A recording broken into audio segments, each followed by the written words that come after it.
Welcome to today's class on enterprise business growth and size. We'll explore what it means to be an entrepreneur, how businesses grow and expand, what challenges they face, and why some succeed while others fail. Let's dive in. So first, let's look at an entrepreneur. An entrepreneur is someone who spots an opportunity, organizes resources, and takes the risk to launch a business. They are decision makers, visionaries, and leaders all in one. Entrepreneurs like Elon Musk didn't just invent products, they built systems to change industries. From launching electric vehicles to space programs, it all began with spotting gaps in the market and turning bold ideas into reality. Being an entrepreneur comes with both exciting rewards and serious challenges. Let's break it down. Let's look at benefits and drawbacks. One major benefit is independence. Entrepreneurs are their own bosses. They choose how the business runs, set their schedule, and make key decisions. Second, they get to turn their own ideas into a real business. That means bringing something unique to the market, something they believe in. They also get to use their personal skills and strengths, whether it is creativity, leadership, or technical talent. Entrepreneurs shape the business around what they are good at. And if the business succeeds, there is high income potential. Unlike salary jobs, the profit belongs to the owner. But there are also drawbacks. First, there is a high risk of failure. Many new businesses close within the first few years due to poor planning or market conditions. Second, starting a business usually requires a lot of capital from savings or loans, and that money is not always easy to get. Entrepreneurs also work long hours, especially in the early stages, handling everything from products development to customer service. And perhaps the biggest risk, there is no guaranteed income. Unlike a regular job, if the business doesn't earn, neither does the entrepreneur. In short, entrepreneurship offers freedom and reward, but only to those ready for the responsibility and risk that come with it. Next, we're going to talk about characteristics of successful entrepreneurs. Successful entrepreneurs aren't just lucky. They usually share a set of powerful traits that set them apart. First, they are hardworking. Building a business takes long hours, determination, and the willingness to sacrifice weekends, holidays, and sleep, especially in the early years. They are also risk takers. Jeff Bezos famously left a secure job on Wall Street to launch Amazon from his garage, taking a huge gamble on an unproven internet market. Without taking that risk, Amazon wouldn't exist today. Creativity is another key trait. Entrepreneurs often need to solve problems in new ways, developing unique products or find clever marketing angles that grab attention in crowded markets.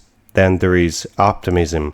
When things go wrong, and they often do, a positive mindset helps entrepreneurs stay focused and bounce back from setbacks.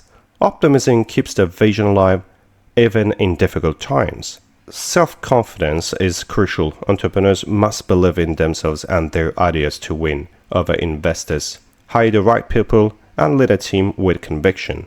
Innovation drives progress.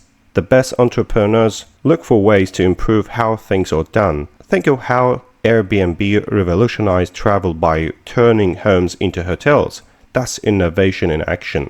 And 7, independence is also important. Entrepreneurs must be comfortable making decisions without needing constant approval.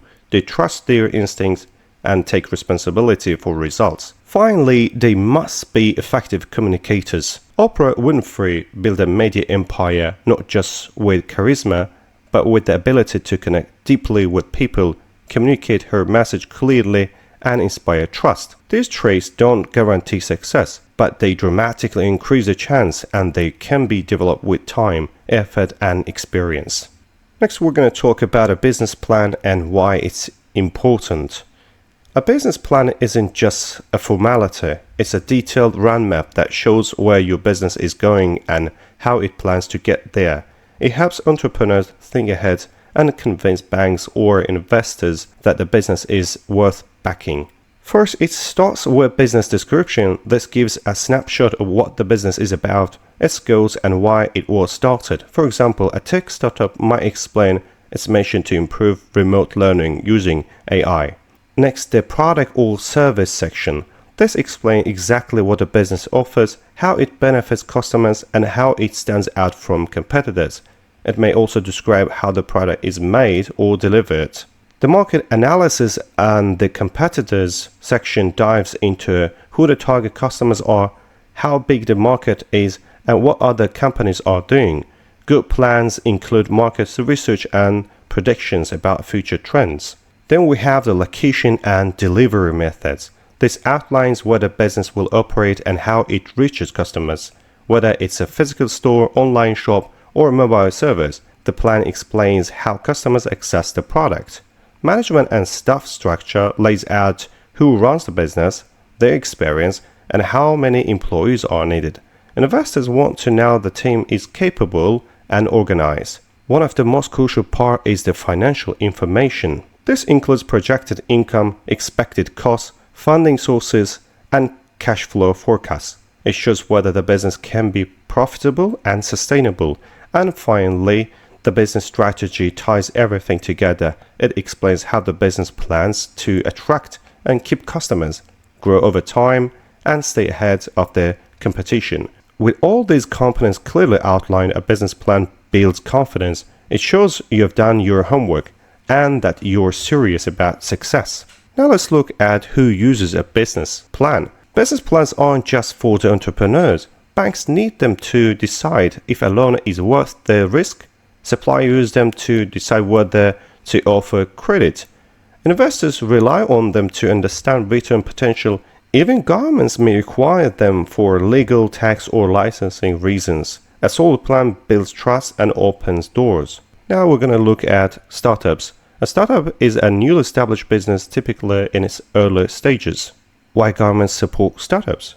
Governments actively support startups because they are engines of job creation, innovation, and economic growth.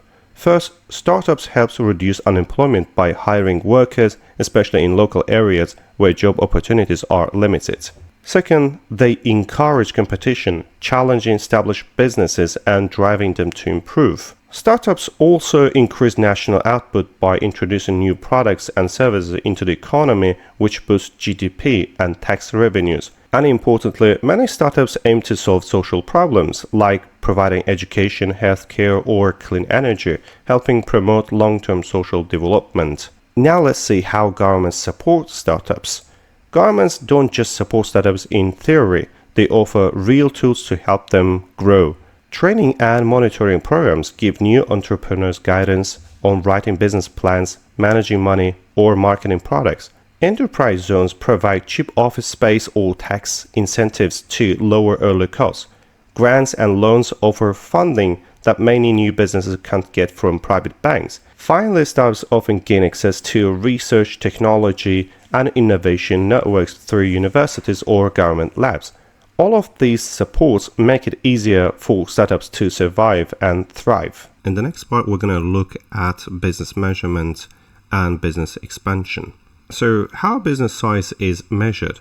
Size matters. It affects decision about strategy, investment, and competition. One way to measure is number of employees.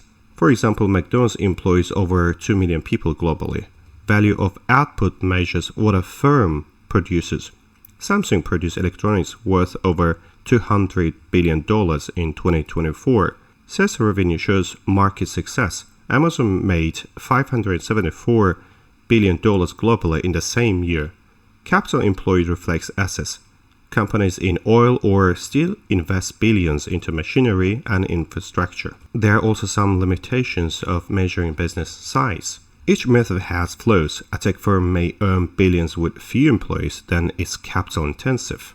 A construction firm may employ thousands with lower sales, that's labor intensive. Some sell high value items like Rolex. Others sell many low cost ones like IKEA. Comparing size across industries can mislead. A car company and a software firm can't be measured with the same way. And some small firms might have high average costs that skew financial comparisons. Why businesses expand? Expansion isn't just for ego, it brings real strategic advantages. More branches, more customers, higher revenue. A growing brand gains recognition. People trust big names. Large firms can negotiate better price, lowering unit costs. Gaining market share means less room for competitors. Think about how Zara rapidly expands into new cities. It lowers production costs and dominates local fashion markets fast. Businesses grow by building from within or combining with others. Internal growth is steady and controlled, opening new branches or increasing production. External growth is faster and happens through mergers and takeovers. In 2021, Microsoft's takeover of Activision Blizzard was a move to dominate gaming. Internal and external growth have different space, risks, and rewards. Internal growth is like growing from the inside. A company might launch new products, like Coca-Cola introducing new sugar-free variations, or it could enter new country, like Starbucks entering India. This type of growth is slower but easier to control. Next, we're going to talk about external growth. Basically, there are three types of external growth. The first one, horizontal integration. In horizontal growth, a company merges with another in the same line of business. For example, Meta, formerly Facebook, acquiring Instagram is a great example. Both are social platforms. This reduces competition and expand the customer base. Second type of external growth is vertical integration. Vertical integration means controlling the supply chain. Backward integration is buying supplier, like Tesla acquiring battery manufacturers to secure key materials. Forward integration is moving closer to customers, like Netflix, producing its own shows instead of just streaming others. This ensures control, reduce costs, and improve efficiency. And the last type is conglomerate. Merge between businesses in unrelated sectors, also known as diversification. When companies merge across industries, it forms a conglomerate. Samsung isn't just phones, it's in insurance, shipbuilding, and theme parks. If one industry suffers, the others provide support. Diversification protects the business from market shocks. Now we're going to talk about some problems that can happen during business growth. Business growth sounds exciting, but it brings serious challenges. As a company expands, owners may lose control. Decisions take longer, and management becomes complex. Poor communication is common in large structures where departments operate in silos. Expansion is also quite expensive. It requires more staff, equipment, and offices. And when businesses merge, integration failure is a major risk. A famous example is the merge between AOL and Time Warner, which collapsed due to cultural clashes, leadership disagreements, and the failure to integrate technology and vision, ultimately becoming one of the worst corporate mergers in history. Now let's talk about causes of business failure. A business failure when a business can no longer operate due to financial loss, poor management, or other critical issues leading to closure. Not all businesses survive. In fact, more than half all startups fail within the first 5 years in many countries. But even when established companies can collapse. Why? One major reason is poor management. A brilliant product won't succeed if the business is led by someone with no financial or operational knowledge. This is especially common in family businesses where leadership is passed on without proper experience or training. Another cause is environmental change. Markets don't stand still. Technology evolves, customer tastes shift, and new competitors enter. Companies that don't adapt fall behind. Remember how Kodak once dominated photography but failed to pivot to digital in time. Then there is liquidity problems, not having enough cash on hand to pay bills, staff, or suppliers. Many businesses make paper profits but run out of working capital. Poor cash flow planning is one of the most common reasons businesses go under. And finally, overexpansion can destroy even fast-growing firms. Expanding too quickly without stable foundations creates chaos, more costs, more complexity, and often more debt. This happened with WeWork, which scaled aggressively, burned cash, and nearly collapsed. Why new businesses are more likely to fail? Startups often fail because they launch blindly. New founders may not understand the market, or poor planning leads to bad pricing, wrong locations, or no strategy. Funding dries up quickly without careful budgeting, and many great ideas die not from competition, but from lack of preparation. And the last part, we're gonna talk about why some businesses stay small. A business that operates on a limited scale with few employees and relatively low investment is called a small business. Some businesses stay small by choice or necessity. For example, a barber shop can serve millions. Niche brands like Bugatti sell few cars. Their market is tiny but elite. And some owners value lifestyle over scale. They would rather run one perfect store than 20 average ones.